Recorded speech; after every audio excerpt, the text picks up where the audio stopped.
কোরআন যে পড়বে এবং কোরআনকে বিজয় করার জন্য যারা চেষ্টা চালাবে, আর এর হালালকে হালাল জানবে, হারামকে হারাম জেনে ছেড়ে দেবে, আল্লাহ তাকে জান্নাতে প্রবেশ করাবে না করিয়েছে। এখানে কত আলেম বসে আছে দেখতে পাচ্ছেন না? আদ খলা, এটা মাঝি। আদ খলা ইয়দ খেলো, এ শব্দের বাংলা অর্থ দাঁড়ায় আপনাকে আল্লাহ জান্নাতে প্রবেশ করিয়েই দিয়েছে।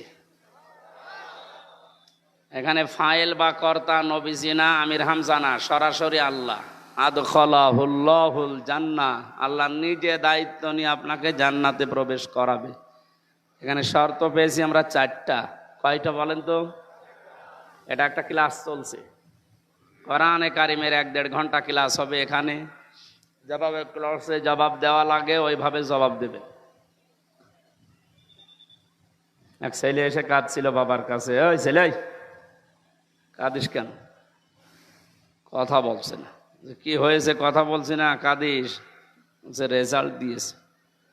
রেজাল্ট দিয়েছে তো ভালো, পাস করেছিস না ফেল? কথা বলে না। ধমক দিয়েছে কি?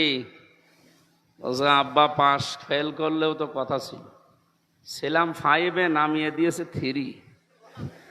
এখন আমারও 5-এ উঠতে আরো 2 বছর লাগবে। আমরা 1 ঘন্টা ক্লাস নেব, ক্লাসের পরে যেন অন্তত রোল নাম্বার যাদের 3 আছে যেন 2 হয়। আপনি এমন ছাত্র হয়ে আজকে বাড়ি যাবেন না যেন 5-এ থাকলে আবার 3 নামিয়ে দেওয়া লাগে। যেহেতু শিক্ষক আমাদের এখানে বসে আছে, জবাব দেবেন ছাত্রের মতো। এটা কি চলছে বলেন তো? ক্লাস চলছে। শর্ত পেয়েছি হাদিসের প্রথম অংশে 4টা, যদি কেউ পূরণ করতে পারে। এই যে মাঝখানে ফা আছে, ফা শব্দটা আরবি গ্রামার অনুযায়ী 19টা অর্থে ব্যবহার হয়। তার 3 নাম্বার অর্থ হচ্ছে আগে বর্ণনা করা কোনো বিষয় যদি আপনি মানতে পারেন, পরের বিষয় আল্লাহ আপনার উপরে কার্যকারী করবেই। প্রথমগুলো একটা একটা করে দেখি তো। যে ব্যক্তি কোরআন পড়ে কি করে? বললাম না জবাব দেবেন। কোরআন পড়া বলতে আমরা যেটা বুঝি, এই যে শুদ্ধ করে পড়লাম, এখন হয়তো বাংলা অর্থটা শুনবো জানবো, এইটা নাকি না।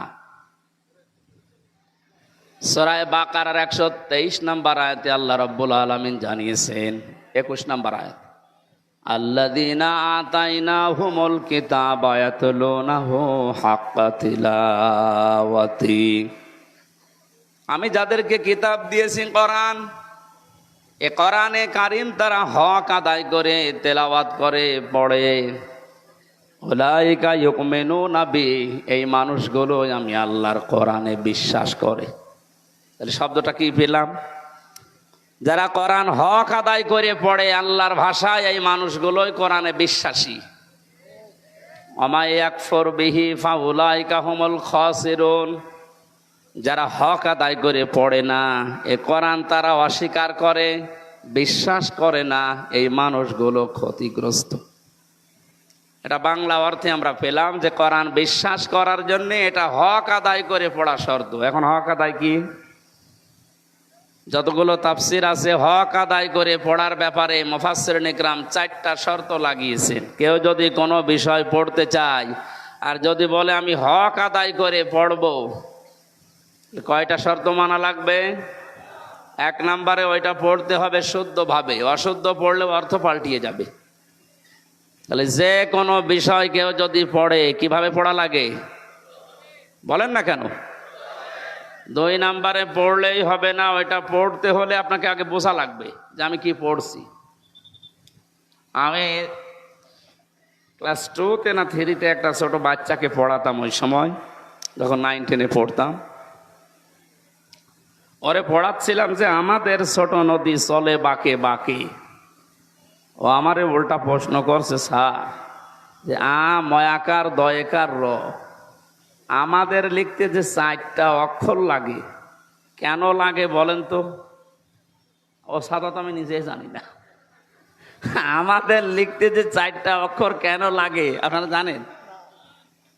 এখন ও বুঝবে এর ভেতরে আসলে 4টা অক্ষর কেন লাগে, এরপরে ছোট নদী আমি যাব, আগে বলেন আমাদের। আমি ওই সময় হয়তো বলতে পারিনি, কিন্তু ভেবেছিলাম যে এতটুকু বাচ্চা, এখনো 6-7 বছর বয়স, আর একটা শব্দ পড়ার পরে আর এক শব্দে যেতে চাচ্ছে না, না বুঝে।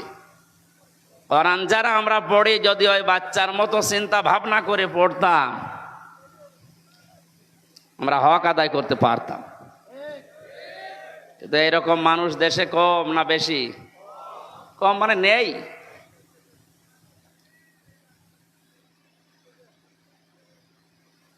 একশো জনের 95 জন কোরআন শরীফ শুদ্ধ করে পড়তে পারে না, এটা জরিপে পাওয়া যায়। আর অর্থ বোঝার জন্য, ব্যাখ্যা বোঝার জন্য 100 জনের মাত্র 1 জনকে জরিপ পাওয়া যায়, 99 জন নেই। এই যে রিপোর্টগুলো বলছি, রিপোর্টগুলো কি সুখবর বই আনছে না দুঃসংবাদ বই আনছে? আল্লাহ জাতিকে যেন হেফাজত করেন। আপনি কোরআন পড়তে পারেন না, ভেতরে একটু আফসোস আসে না আপনার, যে আল্লাহ আমার কাছে একটা চিঠি পাঠিয়েছে, কি পাঠিয়েছে এইটা যদি আমি কোনোদিন না পড়ি, না বুঝি, তা আমার বাস্তব জীবন তো পুরাটা ব্যর্থ। যারা মেয়ে লোককে ভালোবাসে, এই মেয়ে লোকের একটা চিঠি পাওয়ার পরে কত কায়দায় পড়ে, না বুঝতে পারলে দরকার হয় যে বোঝে, তার কাছ থেকে 3-4 বার বোঝার জন্য চেষ্টা চালায়, প্রতিটি শব্দ বুঝে বুঝে পড়ে। এ তো প্রতি শব্দ বুঝে পড়লেই সওয়াব হয় নাকি? অথচ কোরআনে কারিমের প্রতিটি শব্দ বোঝার জন্য কেউ যদি চেষ্টা চালায়, ও যদি নাও বোঝে, নবীজি জানিয়েছেন 500 রাকাত নফল নামাজের সওয়াব হয়। এখানে কয়েকজন আলেম বাদ দিয়ে যারা আছি, আমি সহ, যদি জিজ্ঞাসা করা হয় পুরা কোরআনের প্রতিটি শব্দের অর্থ, শাব্দিক অর্থ জানেন, কেউ হাত তুলতে পারবে না। অথচ নরসিংদীর ভাই গিরিশচন্দ্র সেন হিন্দু মানুষ, এই এলাকায় হিন্দু নেই? আপনাদের স্বজাতি। এই লোকটা পড়া কোরআনে কারিম এমন পড়া পড়েছিল, এমন বোঝা বুঝেছিল, প্রতিটি শব্দের 33টার উপরে তার অর্থ জানা ছিল, নয়তো তাফসীর লিখলো কি করি? বলেন, আমাদের ধর্মের মানুষ না এই লোকটা, একটা হিন্দু মানুষ। কোরআন আমাদের চাইতে পড়েছে বেশি, বুঝেছে বেশি, লিখেছে বেশি, কথা বলেন না কেন? সে অন্য ধর্মের মানুষ হয়ে যদি এত বেশি সময় দিতে পারে আল্লাহর কোরআনের পেছনে, আমরা যারা বিশ্বাস করি আল্লাহকে, আমাদের একটু সময়ের পেছনে দেওয়ার দরকার না? একটু চিন্তা আসে না আপনার, যে 4টা সূরা জানেন, 4টা সূরার একটাও আপনি বোঝেন না যে কি বললেন আল্লাহর কাছে? হযরতে তালহা রাদিয়াল্লাহু তাআলা আনহা নামাজে দাঁড়িয়েছিলেন, পাশেই তার বাচ্চাটা খেলা করছিল, পাহাড়ি এলাকা থেকে একটা সাপ এসে বাচ্চাটাকে জড়িয়ে ফেলেছে। হযরতে তালহা নামাজে আছে, এই জন্য স্ত্রী তাকে ডাক দেন নাই। আশপাশের মানুষগুলো ডাক দিয়ে সাপটাকে মেরে বাচ্চাটাকে বিপদমুক্ত করে দাঁড়িয়ে আছে। নামাজ শেষ হয়ে গেল, জিজ্ঞাসা করলেন স্ত্রী, এত মানুষ বাড়ির ভেতরে কি করে? স্ত্রী বলে, সুবহানাল্লাহ, আল্লাহু আকবার। আর যখন নামাজে ছিলেন ওই সময় পাহাড়ি এলাকা থেকে একটা সাপ এসে বাচ্চাটাকে জড়িয়ে ফেলেছিল।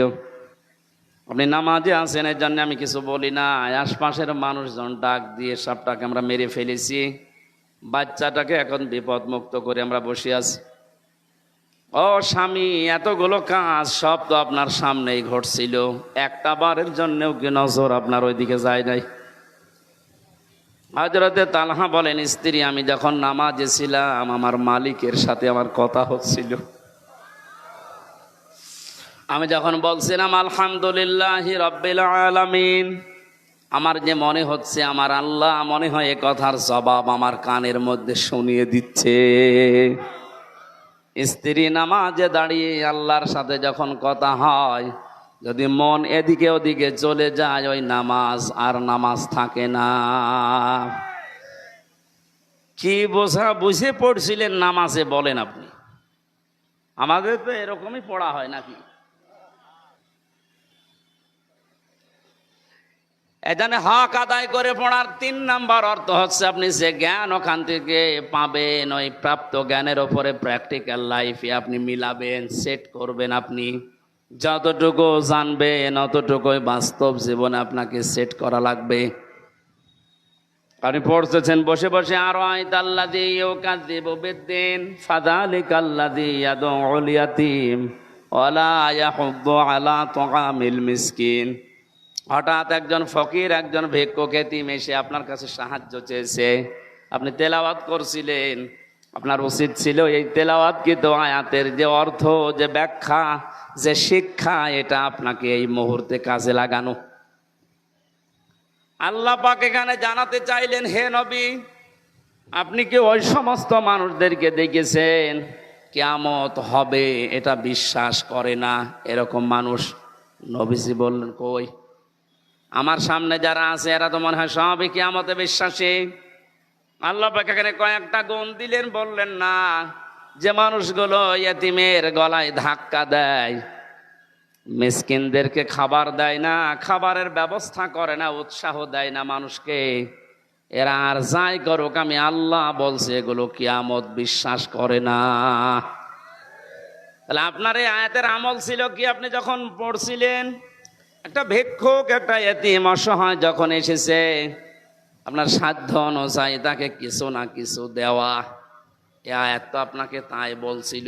কথা বলেন না কেন? এই জন্য সাহাবায়ে কেরামের জীবন পড়লে আমরা দেখি ওনারা কোরআনে কারিম সূরা নাস আর ফালাকের 11টা আয়াত পড়তে তাদের 11 দিন 15 দিন সময় লাগতো। আর আমরা এমন মুসলমান, এ সূরা আমারে পড়তে দেন, আমি 1.5 মিনিটে শেষ করে ফেলবো। তার মানে বোঝা যাচ্ছে হযরতে ওমর কোরআনে কারিম আমার মতো পড়তে পারতো না। হ্যাঁ, সূরা নাস ফালাক ওনার 11 দিন লেগেছে, আর আমার 1.5 মিনিট লাগে। তার সাথে আমার চাইতে ওনার পড়াশোনা কম ছিল। উনি যখনই পড়তেন কুল আউযু বিরাব্বিন নাস, আগে দেখতেন আমার আল্লাহ আয়াতে আমাকে কি জানিয়েছে, আগে দেখি। প্র্যাকটিক্যাল লাইফে দেখতেন যে কই আমি তো মিলাতে পারলাম না। কুল আউযু বিরাব্বিন নাস, হে নবী আপনি বলুন আমি সাহায্য চাই মানুষের রবের কাছে। কার কাছে? মানুষের রবের কাছে আমি সাহায্য চাই। এখন রব কি? কোরআনে আল্লাহ রব শব্দের অর্থ দিয়েছেন 19টা, সামারাইজ করে আমরা 5টা বেশি প্রচলন করেছি। সারা পৃথিবীতে 5টা বেশি চলে। রবের প্রধান অর্থই হচ্ছে রব মানে আইনদাতা, রব মানে রিজিক দাতা, রব মানে অভিভাবক, রব মানে উকিল। একটা একটা করে যখন মিলাতেন যে আমি আল্লাহর আইন মানতে পারি তো আমার এই 3.5 হাত বডির ভেতরে আল্লাহর আইন চলে কিনা দেখি তো, মাথা থেকে শুরু করে পা পর্যন্ত আগে মিলিয়ে দেখতেন, কই রবের আইন তো আমার 3.5 হাত বডির ভেতরে চলে না।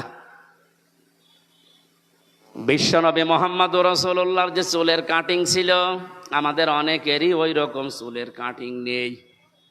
কথা বলেন না কেন? আমরা চুল কাটি, সেলুনে যাওয়ার পরে দেখবেন ওখানে কয়েকজনের ছবি টাঙানো আছে। কোন কাট দেবেন দেখে দেখে বলেন আপনি কি শাহরুখ কাট না অজয় কাট?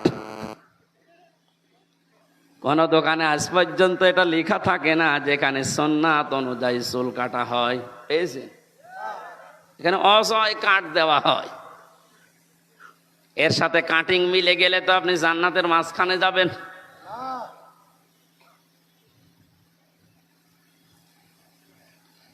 মাথার পরে আপনি নিচে নামেন একটা একটা করে। মোছের দিকে তাকালে আপনার মোছ রসুলের মতো হচ্ছে না, দাড়ির দিকে তাকালে আপনার দাড়ি রসুলের মতো হয় না। অশিক্ষিত মানুষদের কথা বাদ দিলাম, শিক্ষিত মানুষ যারা লেখাপড়া করেন, আপনি কি এটা পড়েননি যে বারবার এই ত্বকে যদি কেউ খোর লাগায়, বেরেট লাগায়, তাহলে এই ত্বক নষ্ট হয়ে যায়। 2 নম্বরে আপনার যৌন শক্তি আল্লাহ নষ্ট করে দেয়। আপনি কিছু মনে করেন না, মানে অনেককে বলছি। শিক্ষিত মানুষ আপনার এটা কেটে ফেলেন কেন? অন্তত বড় করে না রাখেন, হালকা রাখেন। এটা বারবার চাঁচলে যে ত্বকের ক্ষতি হয় আপনি তো জানেন, আপনি পড়েছেন, আপনি জানি আপনি পড়েছেন। আশা করছি আমি নরম ভাষায় যদিও বললাম, এটা যারা রাখেন না রেখে দেন, কাজে লাগবে, আপনার চেহারাও সুন্দর লাগবে। অনেকে মনে করে যে আমার যুবক যুবক লাগে, এদিকে ব্যাটারি যে ফিউজ হয়ে যাচ্ছে ওটা টের পাচ্ছি। আশা করছি এটা করবেন, আপনি হালকা রাখেন, দরকার হয় যদি লজ্জা লাগে তো অন্তত শুরু করেন, দেখবেন লজ্জা কেটে যাবে। আর রাসূলের সুন্নতের ভেতরে আমার মনে হয় যত সম্মান আল্লাহ লুকিয়ে রেখেছে, এর বাইরে যত স্মার্ট আর স্মার্টনেস মনে হয় আপনাকে, না, ওটা শয়তান আপনাকে একটা শোভনীয় জিনিস দিয়ে ধোকায় ফেলে রেখেছে। আল্লাহ আমাদেরকে যেন বোঝার তৌফিক দেন। ডক্টর জাকির নায়েকের যে সমস্ত বইগুলো আগে বের হতো দেখবেন ওর ভেতরে আমি পড়েছিলাম, যারা বেশি বেশি দাড়ি কাটে বা চাষে তাদের দুইটা ক্ষতি হয়। এক নম্বরে তাদের এই ত্বক নষ্ট হয়ে যায়, দুই নম্বরে যৌন শক্তি হ্রাস পায়। জোরে বলেন নাউজুবিল্লাহ। এরপরে আপনি আরো যত নিচে নামবেন তত বাস্তবতায় দেখতে পাবেন শরীরের ভেতরে কোনো সুন্নাতি চলছে না। মুহাম্মদুর রাসূলুল্লাহ পৃথিবীর বড় বড় রাষ্ট্রের দায়িত্বে যারা ছিল তারা যখন দেখা করতে আসতেন প্রতিনিধি দল নিয়ে, অথবা ঈদের দিন অথবা জুমার দিন অথবা বিশেষ কোনো অনুষ্ঠানের দিন তিনি জুব্বা গায়ে দিতেন। আজকে 1 বছর পরে অনুষ্ঠানটা, এটা এলাকার জন্য বিশেষ দিন না? এক কথা বলেন না কেন? অন্তত জুব্বা জামা যাদের আছে সুন্নত মনে করে আপনি ওইটা আজকে গায়ে দিয়ে আসতে পারতেন। আমার মনে হয় হাদিস বলা ঠিক হচ্ছে না, না মানে অনেকের নেই তো, ঠিক আছে ওসব দরকার নেই, আমি অন্য লাইনে চলে যাচ্ছি। ওনারা যখন আউযু বিরাব্বিন নাস বলতেন, দেখতেন রবের আইন আমার শরীরে, আমার পরিবারে, আমার সমাজে, আমার রাষ্ট্রে আছে কিনা, এগুলো মিলানোর পরে মালিকিন নাস এখানে যেতেন। এরপরে যেদিন ইলাহিন নাস, আমরা তো এভাবে মিলাই না, এই জন্য 1.5 মিনিটে সূরা নাস ফালাকের 11 আয়াত শেষ হয়ে যায়, আর ওনাদের 11 বছরেও শেষ হতো না। এই জন্য যতটুকু পড়বেন তার উপরে প্র্যাকটিক্যাল লাইফ আগে মিলাবেন, এটা 3 নাম্বার শর্ত। 4 নাম্বার, যে জ্ঞান আপনি পেয়েছেন শুধু নিজে পড়বেন নিজে মানবেন হবে না, এটা যেন মানুষ মানে সেই ব্যবস্থা করে দেওয়ার চেষ্টা করবেন।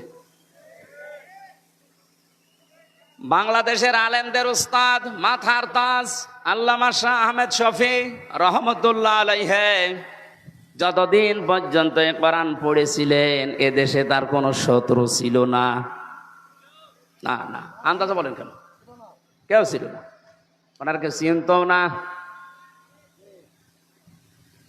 দ্বিতীয় নম্বরে, যতদিনই কোরআন পড়েছে আর বুঝেছে, কোরআন বুঝেনি তা না, পুরা কোরআন শরীফ উনি বুঝতেন, ততদিনও কোনো শত্রু আমরা এদেশে পাইনি, বিশ্বে ওনাকে কেউ শত্রু মনেও করতো না। 3 নম্বরে, যতদিন কোরআনে কারিম নিজে আমল করেছে বাস্তব প্র্যাকটিক্যাল জীবনে যতটুকুই পারে, শত্রু পাইনি। যখনই 4 নাম্বারটা বলেছে না এটা আমি মানুষকে মানাতে চাই, এর ভেতরে আছে ওয়াল্লাযীনা ইউযুনা রাসূলাল্লাহি লাহুম আযাবুন আলীম। সূরা তাওবা 10 নম্বর পারা 15 নম্বর পৃষ্ঠা 15 নম্বর লাইনের 61 নম্বর আয়াতের শেষের দিকে আছে। আল্লাহ পাক বলেন, পৃথিবীতে যারা রাসূলকে কষ্ট দিচ্ছে ভবিষ্যতেও দেবে, এদের জন্য যন্ত্রণাদায়ক আযাব আমি আল্লাহ রেডি করছি। বলেন নাউজুবিল্লাহ। মানে যখন এইটা দেখেছিলেন যে নবীজির সম্মান নিয়ে সিনেমিনি খেলা হচ্ছে, না এটা আমি মানতে দেব না, এটা আমি মানুষকে মানাবো, তখনই তার নাম পাল্টিয়ে দিয়েছে তেতুল হুজুর। নাম কি তেতুল হুজুর? কি সুন্দর নাম দেখেন না, শাহ আহমেদ শফি, নামই পাল্টিয়ে গেছে। নবীজির হাদিসের দ্বিতীয় পয়েন্টে কিন্তু এইটাই ছিল, কোরআন যদি এই 4টা শর্ত অনুযায়ী আপনি পড়তে পারেন, ফাস্তাজাহারাহু, এবং কোরআনকে যদি এজহার করা, স্পষ্ট করা, বিজয় করার জন্য আপনি চিন্তা ভাবনা থাকে, আপনার কর্ম থাকে, তাহলে হালালকে হালাল আপনি মানতে পারবেন আর হারামকে হারাম মেনে চলতে পারবেন। এই জন্য মাঝখানে দেখবেন ফা আছে। বালাগাত মান্তেকের কায়দায় ফাটা প্রায় 9টা অর্থে ব্যবহার হয়। ফা শব্দটা যেখানে সেখানে আন্দাজে দেওয়া হয় না, আগে দেখা হয় পরে দেখা হয়।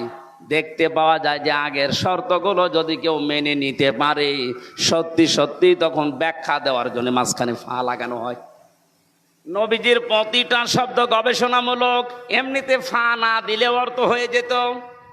আপনি যত আলেম আছে জিজ্ঞাসা করেন তো, ফা হাল্লা হালালাহু কেন দেওয়া লাগবে? শব্দ তো প্রথমে পাঁচটা সাহারাহ। যারা কোরআনকে ঝাড় করাবে, দাঁড় করাবে, বিজয় করার চিন্তা ভাবনা করবে, তাহলে তার হালালকে হালাল, হারামকে হারাম মানতে পারবে। যদি কোরআন প্রতিষ্ঠিত না থাকে, বিজয় না থাকে, সেখানে হালালকে হালাল জানার পরও অনেকে ইচ্ছা করলেও মানতে পারে না। এক কথা বলে না কেন? এই যে পুলিশ ভাইরা দাঁড়িয়ে আছে, এ কোরআন যতদিন পর্যন্ত দেশে বিজয় না হবে, কায়েম না হবে, ওনারা যত ইমানদার দাবি করুক, ইচ্ছা করলেও হারামকে হারাম জানার পরও ছেড়ে দিতে পারছে না। আমার যে গাড়িটা এসেছে কুষ্টিয়া থেকে, এখান থেকে প্রায় 450 কিলো পথ আপনারা ছেড়ে দিলে, আমি যদি কুষ্টিয়ায় যাই, কমপক্ষে 4 থেকে 5 জায়গায় ওনারা বলবে হুজুর দোয়া চাই। বললাম তো দোয়া তো কাহারুল থেকে করে আসলাম না, যে দোয়া নিয়ে এসেছেন ওই দোয়া দিয়ে যান।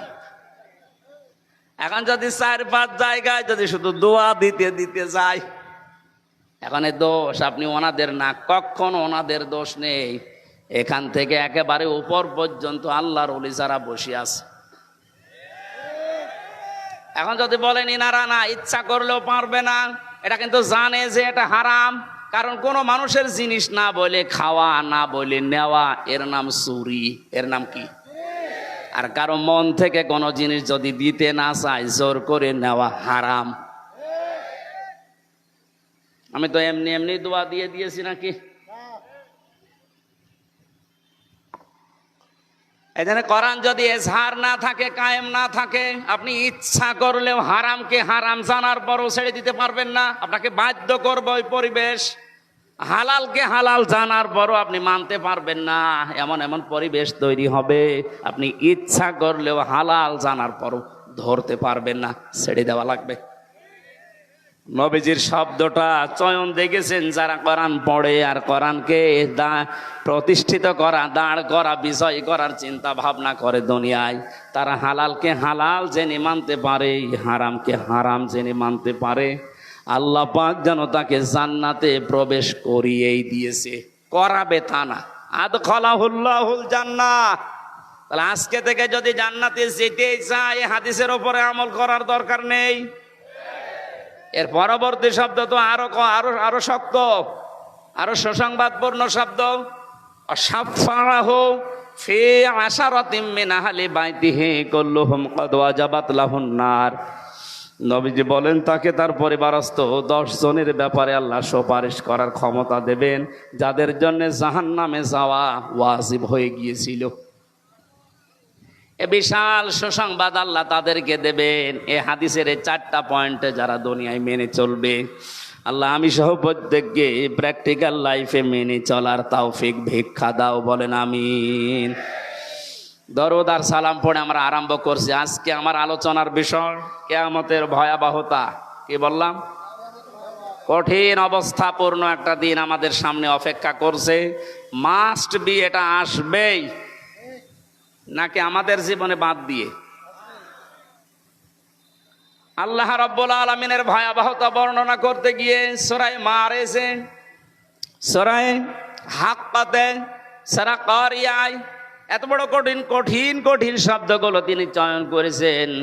ওয়ালা ইয়াসালু হামিমুন হামিমাই ইউবাসসারুনহুম ইয়াওয়াদ্দুল মুজরিমু লাউ ইফতাদি মিন আযাবি ইয়াউমিযিম বিবানি। সেদিন বন্ধু বন্ধুর খোঁজ নেবে না, যদিও তাদেরকে সম্মুখে হাজির করা হবে। ইউবাসসারুনহুম, এটা আমার বন্ধু বিশ্ববিদ্যালয়ে থাকাকালীন আমরা এক জায়গায় ছিলাম, আপনাদের দিনাজপুরে শহরে বাড়ি। কোথায়? আমার বাড়ি কুষ্টিয়া। 5টা বছর ভার্সিটিতে একসাথে থাকার কারণে একটা মহাব্বত, ভালোবাসা তৈরি হয়েছিল। আমি ছেলে ছিলাম 3 বছরের আগে, 1-1.5 বছর ওনার সাথে আমার দেখা নেই। 5 বছর পরে গতকাল রাতে দেখা। এই সময়ে আমার যতটুকু মনে হচ্ছে 5 বছর পরে সঙ্গে সঙ্গে আমার বাড়ি নিয়ে গেছে, সারা রাত ওর বাড়িতেই ছিলাম। যদি বলতাম ভাই আজকে সময় নেই অন্যদিন আসবো, আমারে ছেড়ে দিত। এই কথা বলছে না কেন? আল্লাহ রাব্বুল আলামিন প্রথমে বন্ধুর এই শব্দটাই লাগিয়েছেন, ওয়ালা ইয়াসআলু হামিমুন হামিমা। মানুষ বন্ধুর সাথে 10, 15, 20 বছর পরে দেখা হলে একটা আলাদা আবেগ কাজ করে। আল্লাহ ওই আবেগের জায়গাটায় আঘাত দিয়েছেন যে তোর ওই বন্ধুকে সম্মুখে হাজির করা হবে, কিন্তু সে তোকে চিনবে না। ইয়াবাদুল মুজরিমু লাউ ইফতাদি মিন আযাবি ইয়াউমিদিন বিবানি। কিয়ামতের ওই কঠিন অবস্থা থেকে বাঁচার জন্য এ মাহফুজ পর্যন্ত আমি হামজাকে আল্লাহর কাছে মুক্তিপণ বলবে দিয়ে দিলাম। আল্লাহ হামজাকে নিয়ে নাও মুক্তিপণ হিসাবে, তুমি আমাকে বাঁচাও।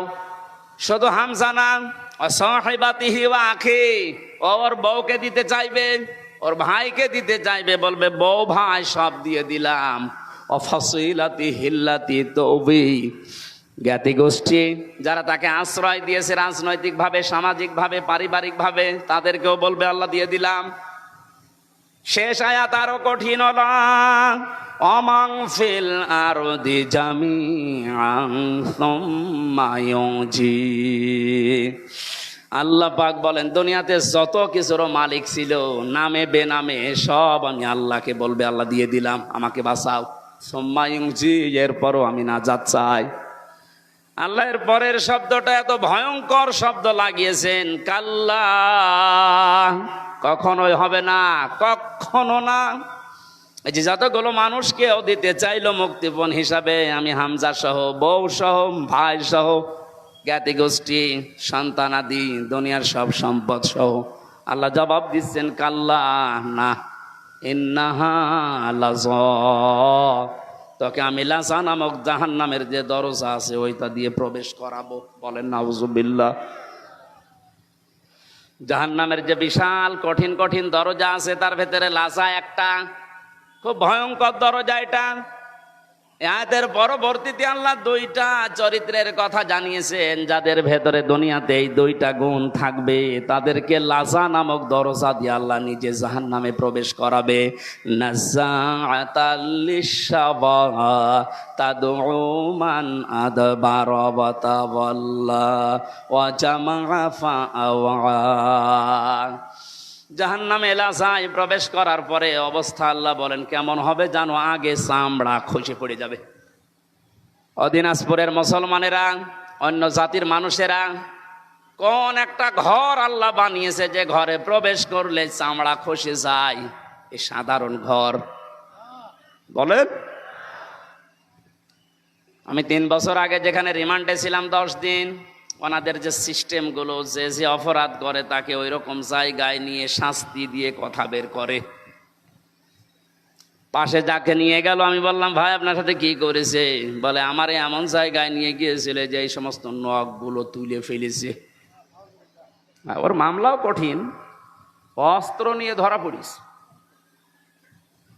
যারা মার্ডার মামলার আসামি আর আমার মতো একেবারে পটল চোর, মূল্য চোর, আমার আবার কি নেবে?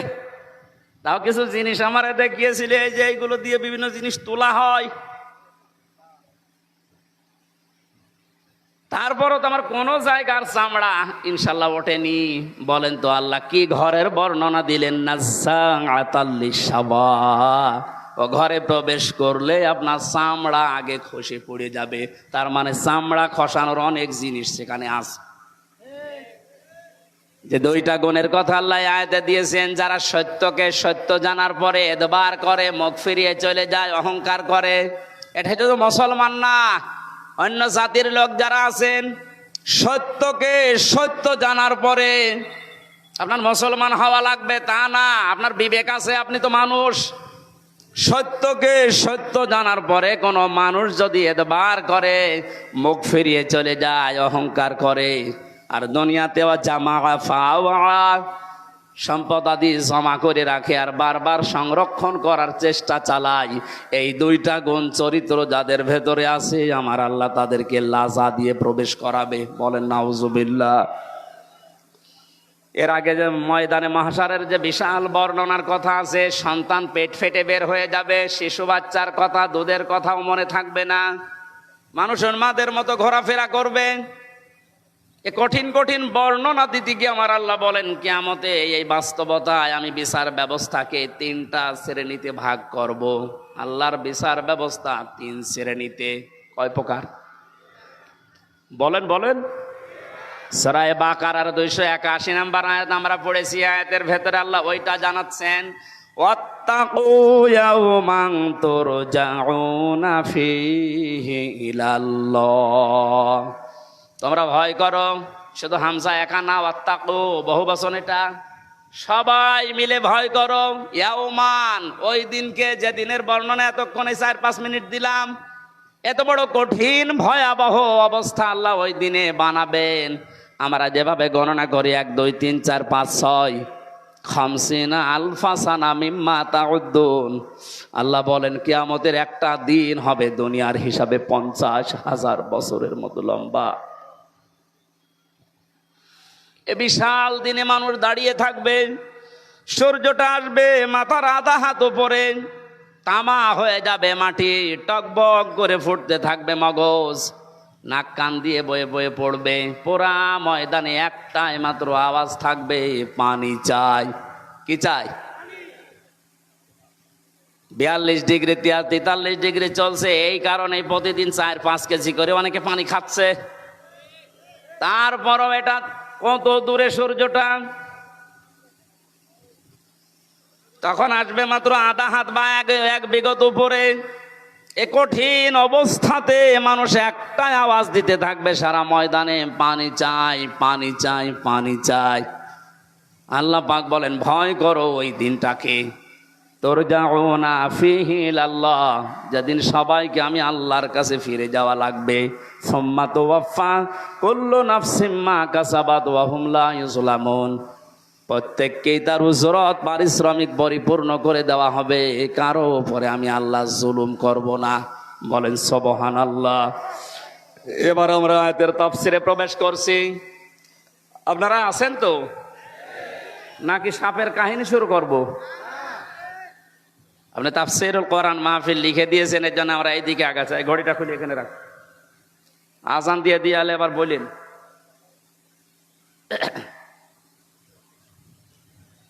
যেদিনের বিচার ব্যবস্থার কথা এবার বলছিলাম, 3টা শ্রেণীতে পেয়েছি ইবনে কাসির তাফসিরে। 1 নম্বরে মহান আল্লাহ বিচারের ব্যবস্থা যেটা বানিয়েছে, আল্লাহর বিচার ব্যবস্থায় কোনো অবিচার নেই। জবাব দেবেন বললাম ছাত্রের মতো, আল্লাহর বিচার ব্যবস্থায় কোনো অবিচার। আরো জোরে বলেন, আল্লাহর বিচার ব্যবস্থায় ন্যায় বিচার করলে সবাই ধরা খাবে। এই ভাই, এটা ঠিক বুঝে বলেছেন? আমি বললাম কোনো অবিচার নেই, ন্যায় বিচার করলে কেউ বাঁচবে না, সবাই ধরা খাবে। এটা ঠিক আছে? তা কি বিচার করবে বলেন? ন্যায় অবিচার নেই, ন্যায় বিচার করলেও বাঁচবে না, কি বিচার করবে?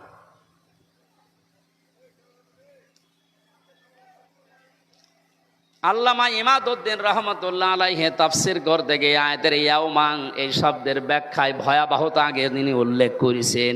এরপরে বলেন আল্লাহর বিচার ব্যবস্থায় অবিচার নেই, ন্যায় বিচার করলে তো বাঁচবেন না। আল্লাহর বিচারে একটা জিনিস আছে, উনি যদি দয়া করে মাফ করে দেয় বাঁচা যাবে। কি বুঝলাম? প্রথমে আল্লাহর বিচারে কোনো অবিচার, ন্যায় বিচার করলে কেউ, বলেন বলেন কেন? যদি বলেন ন্যায় বিচার করলেও বাঁচব না, মানে একটা ঘটনা এখানে আমি তাফসিরে দেখেছি। আল্লাহর নবী বলেন বনি ইসরাইলের এক লোক 1000 বছর হায়াত পেয়ে 1000 বছর সে ইবাদতে ছিল। দিনের বেলা রোজা রাখা অবস্থায় জিহাদের ময়দানে কাটাতো, আর রাতের বেলা সেজদা দিয়ে তাহাজ্জুদের নামাজে। একদিন মনে মনে ভাবতেছে, আমার যে ইবাদত আমি জান্নাত পেয়ে যাব, আল্লাহর দয়া লাগবে না। আল্লাহ রাব্বুল আলামিন তাকে ঘুমের ভেতর একটা স্বপ্ন দেখিয়েছে। ঘুমের ভেতর এসে দেখছে কিয়ামত কায়েম হয়ে গেছে। মহান আল্লাহ তাকে বিচার করার জন্য ডাক দিয়ে বলছে, বান্দা যা, জান্নাতে চলে যা। লোকটা মনে মনে চিন্তা করে, আমি এত বছর ইবাদত করলাম, আল্লাহ আমাকে একটু থ্যাংক ইউ, ধন্যবাদ, স্বাগতম, শুভেচ্ছা কিছুই দিল না, খালি বলছে যা জান্নাতে চলে যা। একটা কথা হইল, আমি যা করেছি আমার এইটা নিয়েই তো আমি জান্নাত পেতে পারি। আল্লাহ তার মনের অবস্থা বুঝতে পেরে ডাক দিয়ে বলে, বান্দা, ফেরেশতারা একে নিয়ে জাহান্নামে যে জায়গায় গরম ওঠে ওই জায়গা দিয়ে একটু ঘুরিয়ে নিয়ে আয়। ওখান থেকে ঘোরাচ্ছিল, হঠাৎ করে দেখে পানির পিপাসায় তার কলিজা ফেটে যায়। বলে, ফেরেশতারা আমার একটু পানির ব্যবস্থা করে দাও।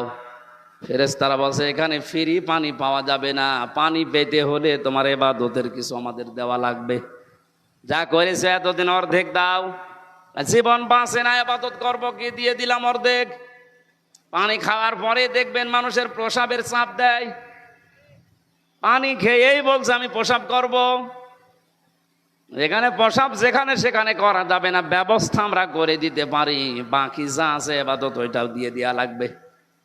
বলে, আমার এদিকে সহ্যের বাইরে চলে যায়, করব কি, ওটা যা দিয়ে দিলাম। আমার আল্লাহ এবার ডাক দিয়ে বলে, বান্দা, এক গ্লাস পানি ভেতরে ঢোকাইলে আর এক গ্লাস বের করে ফেলে দিলে, এতটুকুর কারণে 1000 বছরের যা ছিল পুঁজি সব দিয়ে দিয়েছো। 1000 বছরে কত গ্লাস পানি পান করেছো বলো? প্রতিটি গ্লাসে 1000 বছরের ইবাদত না দিয়ে তোরে আমার জান্নাতে আর দেব না। দিনাজপুরবাসী আমরা কেউ বাঁচবো না আল্লাহ নাই বিচার করলে। একটা মাত্র পথ আছে, আল্লাহ পাক যদি বলে যা আমি তোরে মাফ করে দিলাম। এই জন্য কাবা শরীফ যারা তাওয়াফ করে, আমি কয়েকদিন আগে এসেছি, 6ষ্ঠ চক্করে মানুষ একটা দোয়া আল্লাহকে শোনায়, আল্লাহুম্মা ইন্না আলাইয়া হুকুকান ফীমা বাইনি ওয়া বাইনিকা। কাবা সামনে নিয়ে বলছে, রব্বুল আলামিন, তুমি আমার মালিক, আমি তোমার গোলাম, তুমি মালিক হিসাবে আমাকে যা দেওয়ার দুনিয়ায় সব দিয়েছো, আমাকে নেই থেকে তুমি হামজা বানিয়েছো। আমি তো উল্লেখ করার মতো 33 বছর আগে কিছুই ছিলাম না। 33 বছর আগে আমার মায়ের বিয়ে হয়েছে, 34 বছর আগে। 33 বছর আগে বলেন তো হামজা নামে দুনিয়ায় আমার কোনো অস্তিত্ব ছিল? বলেন বলেন। বাবা মায়ের বিছানায় ছিল, এই জন্য ওখান থেকে আমার আল্লাহ 4 8টা জিনিস বানিয়েছিল। বিজ্ঞান আজ প্রমাণ করছে, ফালে ইয়ানজুরিল ইনসানু মিম্মা খুলিকা মিম্মা ইন দাফিকি ইয়াখরুজু মিন বাইনিস সুলবি ওয়াত তারাইব। আল্লাহ পাক বলে, নজর করে না মানুষকে, তার জন্মের দিকে কি জিনিস দিয়ে আমি আল্লাহ তারে বানালাম। বাবার স্ফলিঙ্গ দিয়ে দ্রুত গতিতে যে পানিটা বের হয়ে চলে আসে, এখান থেকে 40,000 মানুষ তৈরি হওয়ার ক্ষমতা ওই বীর্যের ভেতরে থাকে। এগুলো যেতে থাকে মায়ের রেহেমের ভেতরে, জরায়ুর দেয়ালের সাথে ধাক্কা লেগে হয়তো অনেকে পড়ে যায়, শেষ পর্যন্ত যেতে পারে না। আমি আল্লাহ দয়া করে তোকে ওখানে পাশ করিয়ে হামজা বানানোর জন্য পৌঁছিয়ে দিয়েছি। ওখানে যাবার পরে মায়ের যে নাপাক পানিটার থলি ছিল, ওইটা দিয়ে বাবার এইটা দিয়ে আল্লাহ 4 4 8টা জিনিস বানান, চুল, রগ, হাড় আর পর্দা, রক্ত, গোশত, চর্বি আর চামড়া। বিজ্ঞান এখন কম্পিউটারে দেখতে পাচ্ছে 8টা জিনিস হলে মানুষ হয় না, মানুষ পরিপূর্ণ রূপ দিতে হলে 13টা জিনিস লাগে। কয়টা? আল্লাহ যে রব নাম নিয়েছেন, কুল আউযু বিরাব্বিন নাস পড়েছিলেন, হযরত ওমরের পড়তে দেরি হতো এই কারণে যে আমি মানুষের রবের কাছে আশ্রয় চাই। রব মানে প্রতিপালক, লালন পালনকারী, চাওয়ার আগে যিনি জিনিস দিতে পারে, আরবিতে তার নাম রব। তার নাম কি? আমার আল্লাহ আমাকে চাওয়ার আগে মায়ের পেটের ভেতরে 5টা জিনিস দিয়েছিলেন, শ্রবণ শক্তি, দর্শন শক্তি, বাক শক্তি, আকেল শক্তি আর ঘ্রাণ শক্তি। স্যার সহ যারাই বসে আছে একটু হেফাজত করে বলেন তো নিজে, হ্যাঁ একটু চিন্তা করে, যদি আল্লাহ একটাও কম দিত আপনি পরিপূর্ণ এ মাস্টার হয়ে আসতে পারতেন। আল্লাহ যদি আপনাকে দর্শন শক্তি না দিত, সূরা নাহালের 14 নম্বর পারা 14 নম্বর পৃষ্ঠার 14 নম্বর লাইনের 78 নম্বর আয়াতে আছে, এটা মাঝের অংশে, ওয়াজআলা লাকুমুস সামআ ওয়াল আবসারা ওয়াল আফইদা ইলা আখির আয়া। আল্লাহ তাআলা বলেন শ্রবণ শক্তি, দর্শন শক্তি, বাক শক্তি, আকেল শক্তি, ঘ্রাণ শক্তি, এই 5টা জিনিস আমি নিজে তোরে দিয়েছি। একটা বারের জন্য তোর চিন্তা আসে না যদি আমি তোরে একটা না দিতাম? তুই দুনিয়ায় আসতে কিন্তু অপূর্ণাঙ্গ হয়ে, মানুষ তোরে কানা বলতো।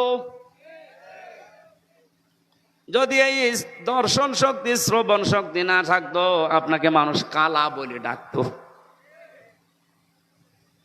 যদি বাক শক্তি আল্লাহ না দিত, আপনি বোবা হয়ে আসতেন, মানুষ বোবা বলতো। এরকম বোবা আসে না দুনিয়ায়? এই জন্য কাবার সামনে নিয়ে বলা লাগছে, আল্লাহ আমি তো নেই থেকে পর্যন্ত এসেছি, তুমি আমাকে যা দেওয়ার সবই দিয়েছো, কিন্তু তুমি তো আমার মালিক, আমি তোমার সার্ভেন্ট, ভৃত্য, গোলাম, দাস, বান্দা যাই বলেন, আমি তো তোমাকে কিছুই দিতে পারলাম না। আজ তোমার ঘরে এসেছি সে বাংলাদেশ থেকে, কাবার সামনে নিয়ে বলছি, মালিক আমার একটা পুঁজি আছে, তুমি আমারে মাফ করে দাও। সর্বশেষ এইটাই বলা লাগে। কিয়ামতে আল্লাহর বিচার ব্যবস্থায় কিন্তু আল্লাহ শেষ পর্যন্ত এইটাই আমাদের কাছে, যিনি অবিচার তো করবেন না, ন্যায় বিচার করলে প্রত্যেকে আমরা ধরা খাবো। বাঁচার একটা মাত্র পথ আছে, আল্লাহ তুমি আমাকে মাফ করে দাও। এই জন্য বিশ্বনবী প্রতিদিন আল্লাহর কাছে মাফ চাইতেন কম পক্ষে 100 বার। কতবার? এখন দিনের 5টা বাজে, আমি হামজা সহ কত মানুষ এখানে আল্লাহর ওলি বসে আছি, 100 বার না, আল্লাহর কাছে সারা দিনের ভেতরে 10-12 মাফ চাইনি। কথা বলে না কেন? আজকে থেকে আমলটা আমি সহ প্রত্যেকে আরম্ভ করবেন, সময় পেলেই বলবেন আল্লাহুম্মা গফিরলি অথবা আস্তাগফিরুল্লাহ, আস্তাগফিরুল্লাহ। পৃথিবীতে সবচাইতে বেশি খুশি হয় আল্লাহ এই শব্দটা শুনলে। মানুষ যখন বলে আস্তাগফিরুল্লাহ, আস্তাগফিরুল্লাহ, আল্লাহ আমি ক্ষমা চাই, আমি ক্ষমা চাই, ফেরেশতাদেরকে দিয়ে আল্লাহ বলে হামজার দিকে তাকা, নিষেধ করেছিলে বানাতে, অথবা না দেখেই দেখ আমার কাছে এমনিতেই ক্ষমা চাইতে আছে। এই আমলটা আমি সব প্রত্যেকে যেন আমাদের প্র্যাকটিক্যাল লাইফে করতে পারি, বলেন আমিন। আল্লাহ রাব্বুল আলামিন যে দিনের বর্ণনা দিচ্ছিলেন, কিয়ামতের এই ভয়াবহতায় যে বিচার ব্যবস্থার কথা শুনলাম, আমি আবার বলছি, আল্লাহর বিচারে কোনো অবিচার বলেন না কেন? ন্যায় বিচার করলে কেউ বাঁচবে?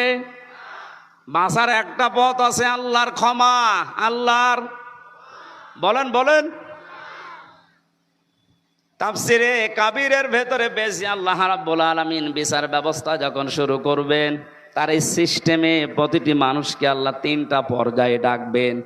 প্রথম নাম্বারে মানুষকে আল্লাহ ডাকবেন স্রেফ একা একা। কয়জন করে? যারাই বসে আছি প্রত্যেকে আয়াতের সাথে আজকে থেকে জীবন মিলাবেন। অনেক ভ্রান্ত ধারণায় রংপুর বিভাগে আছে, অনেকেই মনে করে কিয়ামতের দিন আমার পীর সাহেবের সাথে মিছিল দিতে দিতে উঠবো। এটা চট্টগ্রাম আর বরিশাল আর এই যে সিলেট, এই সমস্ত বিভাগের মানুষগুলোর ভেতরে বদ্ধমূল বেশি এই বিশ্বাস। ওরা অভাবে মানুষকে বোঝায় যে কিয়ামতে এক একটা মানুষ, অনেক পীর সাহেব উঠবে লক্ষ লক্ষ মুরিদ নিয়ে, তখন আমিও তার পেছনে স্লোগান দিতে দিতে যাব, আমার চিন্তা নেই। অথচ এটা যে ডাহা মিথ্যা কথা, কোরআনের পুরা বিরুদ্ধে। সূরা মরিয়ম 16 নম্বর পারা 10 নম্বর পৃষ্ঠা 15 নম্বর লাইনের 95 নম্বর আয়াতে আছে, ওয়াকুল্লুহুম আতিহি ইয়াউমাল কিয়ামাতি ফারদা। আল্লাহ পাক বলেন কিয়ামতের ময়দানে প্রতিটি মানুষকে আমার বিচার ব্যবস্থার সামনে আসা লাগবে স্রেফ একা একা। কয়জন করে? বলেন বলেন। তাহলে যারা পীর সাহেবের সাথে উঠবে মিছিল দিতে দিতে, এটা সত্য কথা না বানানো? এটা পুরাটা বানোয়াট কথা, আপনাকে ধোঁকা দিয়ে বোকা বানিয়ে রাখছে। কারো ওপর ভরসা না, কিয়ামতে আপনাকে স্রেফ একা একা ওঠা লাগবে।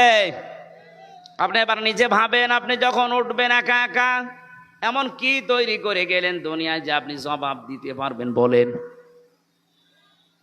সেদিন একটা কনফারেন্স দেখছিলাম, বিচারক একটা ছোট্ট বাচ্চাকে 11 বছর বয়সের অন্ধ কোরআনের হাফেজ তাকে ডাক দিয়ে বলছে, তুমি যে ফার্স্ট হলে আজকে, অথচ তোমার চোখ নেই, তুমি অন্ধ মানুষ, আল্লাহর বিরুদ্ধে তোমার কোনো নালিশ আছে? ছেলেটা বলছে, বিচারক আমার কোনো নালিশ আল্লাহর প্রতি নেই, আমি আরো খুশি। তুমি খুশি মানে? খুশি আমি এই কারণে, কিয়ামতে যখন আল্লাহ বিচারের জন্য প্রত্যেকটি মানুষকে ওয়াকুল্লুহুম আতিহি ইয়াউমাল কিয়ামাতি ফারদা একা একা ডাকবে, আমি আল্লাহর সামনে যখন একা দাঁড়িয়ে যাব স্রেফ, আমার বিভিন্ন নিয়ামতের প্রশ্ন আমাকে জিজ্ঞাসা করবে। শেষ পর্যায়ে আল্লাহকে আমি হয়তো বলতে পারবো, মাবুদ তুমি তো আমাকে চোখ দাওনি, দুনিয়ায় অন্যান্য নিয়ামতের হিসাব আমাকে প্রথমে জিজ্ঞাসা করো না, চোখেরটা জিজ্ঞাসা করো, এইটা দিয়ে শুরু করো। প্রথমটা জিজ্ঞাসা করলে আমি বলবো, আল্লাহ আমি চোখে দেখি নাই, এই সেলাই হলেও দয়া করে বাকিটা আর জিজ্ঞাসা না করি, মাফ করে দাও। আরে ভাই, ওর তো চোখ ছিল না, ওটা একটা কিছু নিয়ে যেতে পারছে, আপনার কি নেই? বলেন আপনার কি নেই? আপনি কি নিয়ে দাঁড়াবেন? আমি একা একা থাকলে মাঝে মাঝে আমার মনে হয়, আল্লাহ পাক যদি বিচারের এই প্রথম পর্যায়ে বলে, হামজা 2024 সালের মার্চ মাসের 31 তারিখ পর্যন্ত তোরে মাফ করে দিলাম, শুধু এপ্রিলের 1 থেকে এই 27 তারিখ পর্যন্ত জবাব দিয়ে তুই জান্নাতে চলে যা। আমার তো মনে হয় 27 দিনের জবাব দেওয়াও ঠিকঠাক মতো আমার দ্বারা সম্ভব না। আপনারা পারবেন না? আপনারা পারবেন?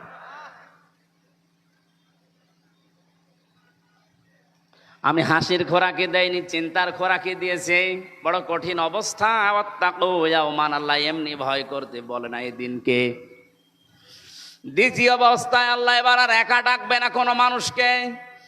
ইয়াউমা নাদউ কুল্লা উনাসিম বিইমামিহিম, সূরা বানী ইসরাইল 15 নম্বর পারা 8 নম্বর পৃষ্ঠার 3 নম্বর লাইনের 71 নম্বর আয়াত।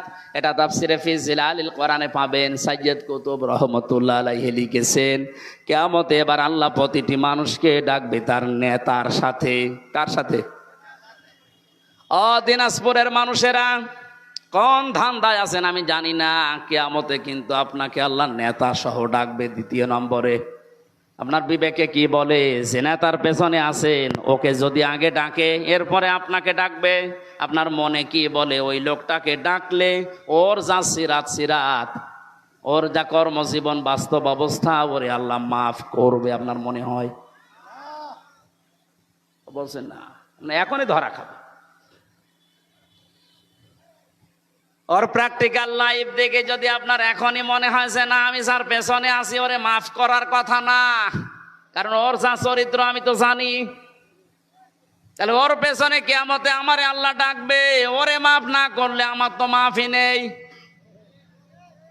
এখনো বিবেকের দরজায় যাদের তালা লাগানো আছে, আমি নিচে নামতে পারলাম না, বাকিটা আপনার বিবেকের ব্যাপার। এর পরেও যদি কারো বিবেক না খোলে, আমার মনে হয় এর বিবেকের ওপরে কুকুরে প্রসাব করেছে।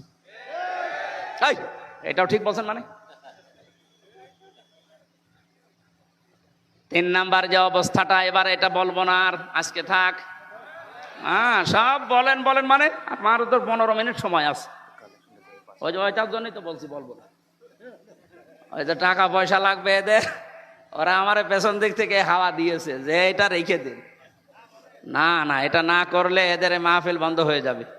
যারা এসেছেন যা নিয়ে দেওয়ার জন্য একটা টাকাও যেন বাড়ি নিয়ে যাবেন না। যেটা নিয়ত করে এসেছিলেন 5 মিনিটের ভেতর এটা দেবেন, তারপরে বাকিটা। আমি তো এই টাকা পয়সা তুলতে পারি না, হাওয়া দেওয়া লাগে, আমিও হাওয়া দিতে পারি না। ওই যে মাহফুজকে রাখির সাথে হাওয়া দিতে পারে, আপনি হাওয়া দেন তো, দেন হাওয়া দেন।